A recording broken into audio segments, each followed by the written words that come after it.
ମୁଁ ଯାଇଥିଲି ଛତୁ ଆଣିବା ପାଇଁକା ମୋ ପୁଅକୁ ଛତୁଆ ମିଳିଲା 6 ପ୍ୟାକେଟ୍ ମିଳିଛି 6 ପ୍ୟାକେଟ୍ ଛତୁଆ ମିଳିଛି 3 କେଜି ଗୋଟେ ପ୍ୟାକେଟ୍ ଅଧ କେଜି ଲେଖା ଛତୁଆ ନାଁ କ'ଣ ଲେଖାହେଇଛି ଅମୃତମ୍ ନ୍ୟୁଟ୍ରିମିକ୍ସ ମାନେ ତାଙ୍କର ଏଠି କୁହନ୍ତି ଅମୃତମ୍ ପୋଡ଼ି ମାନେ ଆମେ ଯେମିତି କହୁ ଚୁଡ଼ା ଗୁଣ୍ଡ ଚୁଡ଼ା ପାଉଡ଼ର ତାଙ୍କର ଗୁଣ୍ଡକୁ ପାଉଡ଼ର କୁହନ୍ତି ପୋଡ଼ି ଅମୃତମ୍ ପୋଡ଼ି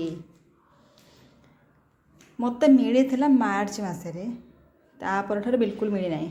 April May June July August ଏ ଅଗଷ୍ଟରେ ମିଳିଲା 5 ମାସ ପରେ ସେ ପୁଣି କ'ଣ କ'ଣ ଆଧିରେ ମିଶା ହେଇଛି with Bengal gram groundnut soya sugar ଆମ ଓଡ଼ିଶାରେ କେତେ ଛୁଆମାନଙ୍କୁ କେତେ ବଢ଼ିଆ ବଢ଼ିଆ ଜିନିଷ ମିଳୁଛି ଛତୁଆ ଅଣ୍ଡା ବୁଟ ଆଉ କ'ଣ କ'ଣ ମିଳୁଥିବ ଏବେ ମୁଁ ଆଉ ଜାଣିନି ସେତେବେଳେ ମିଳୁଥିଲା କେତେ ଅଣ୍ଡା ଛୁଆ ନେଇକି ଆସିବେ ଛୁଆ ଅଣ୍ଡା ଖାଆନ୍ତି ମାଆ ମାନେ ଖାଆନ୍ତି ଘର ଲୋକ ଖାଆନ୍ତି ଏଠି କିନ୍ତୁ କେରଳ ସରକାର କ'ଣ ଦେଉଛି ଖାଲି ଏଇଆକୁ ମାନେ 6 ମାସ ଛୁଆ ହେଲେ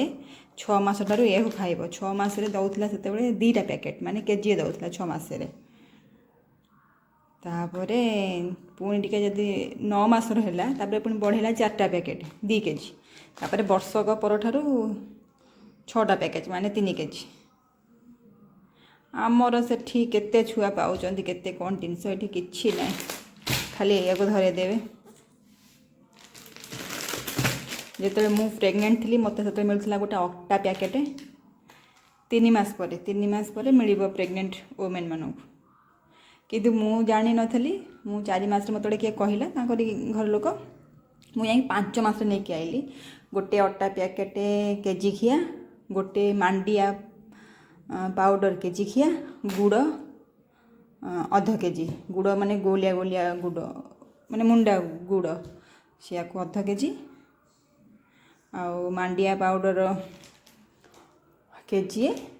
ଆଉ ଅଟା କେଜିଏ ସେଗୁଡ଼ା କିଏ ଖାଇବ ମାଣ୍ଡିଆ ପାଉଡ଼ର ବେକାର ଅଟା ଯାହା ଖିଆ ହୁଏ ଗୁଡ଼ ଖିଆ ହୁଏ ମାଣ୍ଡିଆ ପାଉଡ଼ର ମୁଁ ଆକୁ ତାକୁ ଏଠି ଦେଇଦିଏ ଆଉ କିଛିଟା ମୋ ଘରକୁ ପଠାଇ ଦେଇଥିଲି ମାନେ ମୋ ଭାଇ ଆସିଥିଲା ତା ଦେହରେ ପଠାଇ ଦେଇଥିଲି ସେଠି ବି ଆମର କେହି ଖାଇଲେନି ମୋ ମା ତାକୁ ଗାଈକି ଦେଇଦେଲା କାସ୍ ଓଡ଼ିଶା ପରିକା ଏଠି ବି କେତେ କ'ଣ ମିଳିଥାନ୍ତା ମୋ ପୁଅ ଅଣ୍ଡା ଖାଇଥାନ୍ତା ଆଉ କ'ଣ କ'ଣ ଖାଇଥାନ୍ତା କିଛି ନେଇ ଏହାକୁ ଧରିଛନ୍ତି ମୋ ପୁଅ ଏହାକୁ ଖାଉଛି ଯେ କିନ୍ତୁ ଏତେ ଆକୁ ପସନ୍ଦ ନୁହେଁ ଖାଲି ତ ଖାଇହେବନି କ୍ଷୀର ଦେହରେ ଗୋଳିବାକୁ ପଡ଼ିବ କିମ୍ବା ଅମୁଲ ଦେହରେ ଗୋଳିବାକୁ ପଡ଼ିବ ଖାଲି କରି ଖାଇବାକୁ ଭଲ ଲାଗିବନି ମିଠା ଲାଗୁଛି ବଟ୍ ଇଏ ଲାଗୁନି ଆଉ ଏତେ ଟେଷ୍ଟ ଲାଗୁନି ଆଉ ଆମ ଘରକୁ ଗୋଟେ କିଏ ଆସିଛନ୍ତି ମାନେ ଜଣା ନାହିଁ କିଏ ସେ କ'ଣ କଥା ହେଉଛନ୍ତି ମୁଁ ତ କିଛି ବୁଝିପାରିବିନି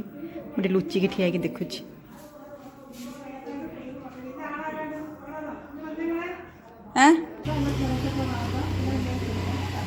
അല്ലെങ്കിൽ നിങ്ങളുടെ ഹെൽത്ത് സെൻ്ററിൽ വന്ന് അവിടെ നിന്ന് നമ്മൾ ഗെറ്റ് ചെയ്യും അവരുണ്ട് അവിടെ വന്ന് ആരെങ്കിലും കണ്ടാൽ മതി അവിടെ രജിസ്റ്റർ തന്നെ എഴുതി വെച്ചിട്ട് കൊണ്ടുപോകും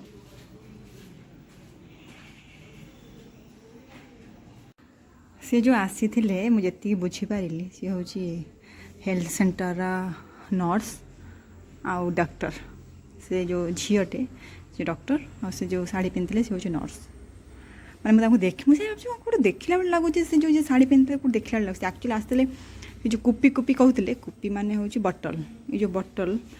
से कुपी कहले बुझीपारे बटल कोदू कहले बुझीपारे डेंगू ए सॉरी सॉरी सॉरी यार क्या मैं कोदू कोदू माने हूँ मशा माने से कहले कोदू ये सब बटल रे पानी अच्छी जो वर्षा होची मुझे टिके बुझिली ता द्वारा माने मशा ये जन्म डेंगू हम से हाथ हाथ देखे कहते बटल सब अच्छी वर्षा होची तापर आउ कौन कहले तो मुझे बुझीपारे छाड़ से शाशु को पचारे से भी भाषा कभी बुझीपारि मत मो हजबैंड को पचार पड़ो कौन एक्चुअली कहले एक्चुअली से बटल जो पानी पशुच बोधे से मशा तो प्रबल भयंकर मशा सन्ध्या है मैंने 200-300 मशा पूरा चारिपटे घेरी जाऊँ से शाशु ये पानी पसाई रखी गोटे कि गचरे से देखे से हाथ देखे कहते शाशु मत लंका देले कहले नहीं जा लंका रखीदेव कारण पुआ धरी पक तो माने लंका मु कहूँ ओडिया ଶାଶୁ କହିଲେ ମଳ ନେଇଯା ରଖିଦେବ। ମଳ ମାନେ ଆମର ଝାଡ଼ାକୁ କୁହନ୍ତି ମଳ, ମାନେ ସେ ତାଙ୍କ ଭାଷାରେ କହିଲେ ମଳ ନେଇଯା ରଖିଦେବୁ ଛୁଆ ଧରିବ। ଏ ଲଙ୍କାକୁ କୁହନ୍ତି ମଳ। ମୋ ପୁଅ ସେଠି ଦୁଷ୍ଟ ହେଉଛି, କ'ଣ ପକାପକି କରୁଛି, ଲଙ୍କାକୁ କୁହନ୍ତି ମଳ। ଲଙ୍କା ଗୁଣ୍ଡକୁ କୁହନ୍ତି ମଳ ପୁଡ଼ି, ପାଉଡ଼ର ଗୁଣ୍ଡକୁ କୁହନ୍ତି ପୁଡ଼ି। ଗୋଟେ ଗୋଟେ ଶବ୍ଦ ଶୁଣିଲେ ହସ ଲାଗେ। ଆମର ଯେମିତି ମଳ ମାନେ ଝାଡ଼ା, ତାଙ୍କର ମଳ ମାନେ ଲଙ୍କା।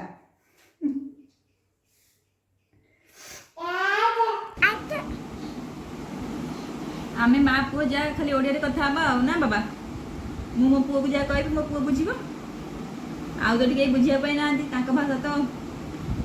ମୁଁ ଏପର୍ଯ୍ୟନ୍ତ ବୁଝିପାରିଲିନି, ଆଉ ମୋ ପୁଅ ବୁଝି ଯାଉଛି ଟିକେ ଟିକେ ତାଙ୍କ ଭାଷା। ହଁ ପପୁ ପପୁ, ମା ପୁଅ ଓଡ଼ିଆରେ କଥା ହେବା ଆଉ କ'ଣ। नागालैंड भाषा बहुत कष्ट, बहुत मतलब संस्कृत लैंग्वेज का जैसा है। संस्कृत लैंग्वेज हो मो पुआ देख केते दुष्टाई होची के चुटी एमती रे चुटी बहुत ऊपर तू कहीं चुटी चाहूचु रे बाबा, एते दुष्ट होचु तू। ओहो ए बदमाश। तांकर माड़ को कहती आडी आडी।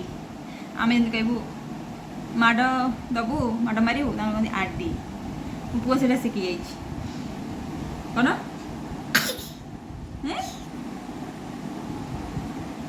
आडी।